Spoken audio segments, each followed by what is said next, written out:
Film की शुरुआत रूस में होती है। यहाँ एक लड़की है, लाना स्टारकोवा। लाना की जिंदगी अंदर से टूटी हुई है। घर में कोई भावनात्मक सहारा नहीं है। माँ उससे दूरी बनाकर रखती है और लाना खुद को अकेला महसूस करती है। उसका दिन ज्यादातर TATU बैंड के पोस्टर, म्यूजिक और वीडियोस देखते हुए निकलता है। लाना के लिए ये बैंड सिर्फ म्यूजिक नहीं बल्कि एक ऐसी दुनिया है जहाँ से उसे अपनापन और आजादी की उम्मीद है। इसी उम्मीद के सहारे वो अचानक घर छोड़ने का फैसला कर लेती है और बिना किसी ठोस योजना के मार्स को निकल जाती है। दूसरी कहानी अमेरिका में चलती है। यहाँ जेनी सायर नाम की किशोरी अपनी माँ के साथ रहती है। जेनी की माँ बहुत ज्यादा कंट्रोलिंग है और हर चीज में सख्ती रखती है। जेनी अपनी पहचान, अपनी भावनाओं और अपनी सेक्सुअलिटी को लेकर उलझन में है। जेनी भी TATU की फैन है और ऑनलाइन फैन फोरम पर एक्टिव रहती है। यहीं से एक अनदेखा कनेक्शन बनता है। लाना और जेनी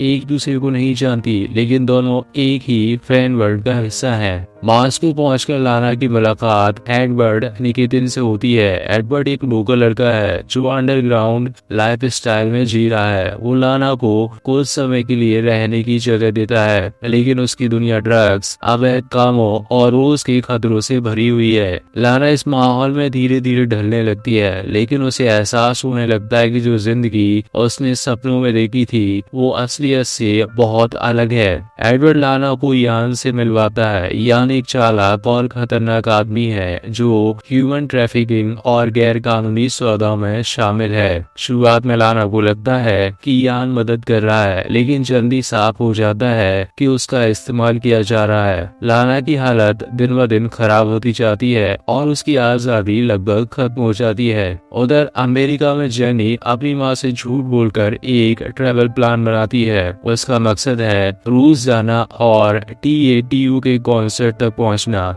जेनी का फैसला अचानक लिया गया है लेकिन उसके लिए ये उसकी जिंदगी बदलने वाला कदम है। वो अकेले सफर पर निकलती है और यूरोप पहुंचती है। रास्ते में ही उसे पहला बड़ा झटका लगता है जब उसे समझ आता है कि असली दुनिया उतनी सुरक्षित नहीं है जितनी उसने सोची थी। लाना और जेनी दोनों अंदर से टूटी हुई हैं। दोनों अपनी अपनी जिंदगी से भाग रही हैं। दोनों के लिए TATU एक उम्मीद, एक सहारा और एक सपना है लेकिन दोनों अलग अलग जगहों पर होती हुई धीरे धीरे ऐसी राह पर बढ़ रही हैं जहां उनका जुनून और उनके फैसले उन्हें खतरनाक हालात की तरफ ले जा रहे हैं। लाना पूरी तरह से यान और उसके नेटवर्क के कंट्रोल में आ चुकी है। उसे अलग अलग लोगों के सामने पेश किया जाता है जहां वो साफ समझ जाती है कि उसे एक प्रोडक्ट की तरह ट्रीट किया जा रहा है। यान उससे पैसे कमाने की कोशिश करता है और लाना के पास भागने का कोई रास्ता नहीं बचता। एडवर्ड पहले तो कुछ नहीं बोलता लेकिन धीरे धीरे उसे एहसास होता है कि यान किस हद तक लाना का इस्तेमाल कर रहा है। लाना कई बार वहां से निकलने की कोशिश करती है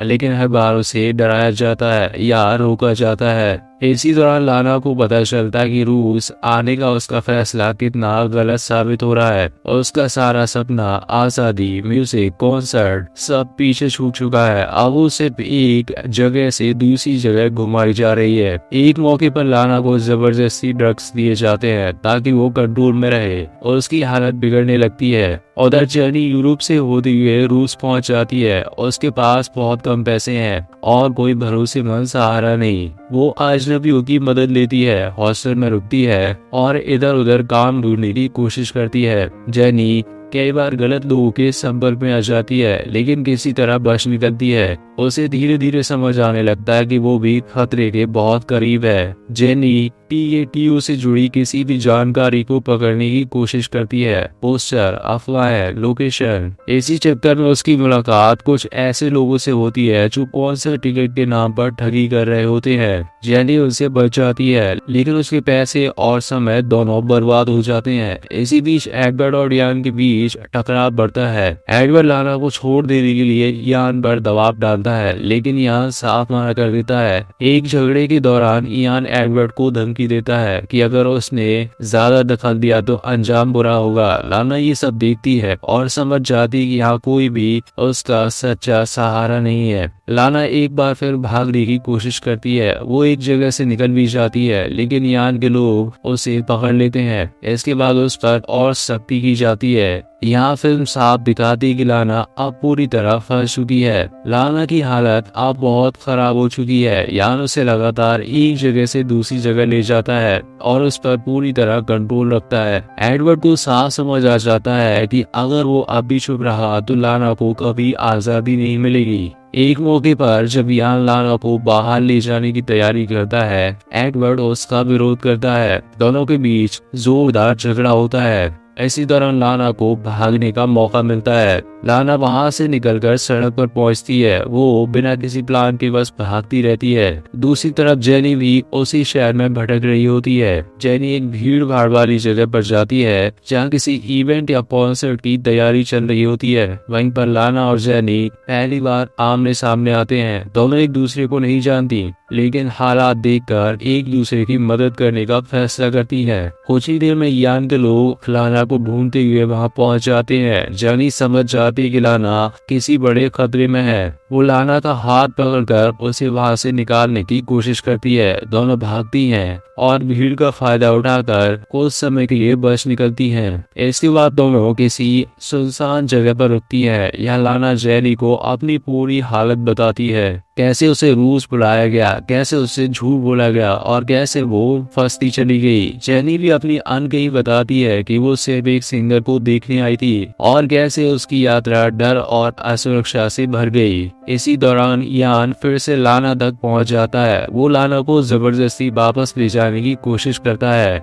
एडवर्ड भी वहां पहुंचता है और पहली बार खुलकर यान का विरोध करता है। झड़प होती है जिसमें यान को चोट लगती है और वो पीछे हटता है। लाना और जेनी को भागने का मौका मिल जाता है। फिल्म के आखिरी हिस्से में दिखाया जाता है कि लाना और जेनी रूस छोड़ देती है। ये साफ नहीं बताया जाता कि कैसे निकलती है, लेकिन संकेत मिलता है कि वे किसी तरह सुरक्षित बाहर आ जाती है। आखिरी सीन में दोनों एक साथ सफर करती हुई दिखाई देती हैं, थकी हुई लेकिन जिंदा और आजाद। फिल्म का अंत बिना किसी भारी ड्रामा के इस बात पर होता है कि अनजान सपनों के पीछे भागना इंसान को खतरनाक जगहों तक पहुंचा सकता है। एक गलत फैसला पूरी जिंदगी बदल सकता है और कभी कभी अजनबी सबसे बड़ी मदद बन जाते हैं। और इसी के साथ UNI का हमारा एक्सप्लेनेशन खत्म हो जाता है।